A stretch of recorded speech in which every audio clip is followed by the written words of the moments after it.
Hi, ich bin Dani vom Kufox-Team. Ich habe hier zweimal eine Logitech G700 vorbereitet, die unter Gamern immer noch sehr beliebt ist. Diese Maus hat die roten Kills bekommen, GM 4.0 mit bis zu 60 Millionen Klicks. Und diese Maus hat die schwarzen Kills bekommen, GM 8.0 mit bis zu 80 Millionen Klicks.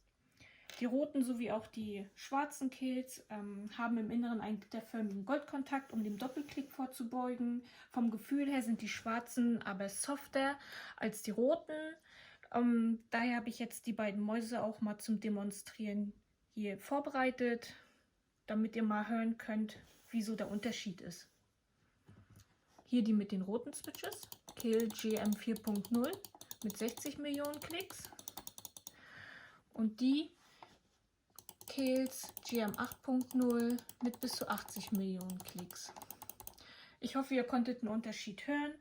Danke fürs Zuschauen, Dani vom Kufox-Team.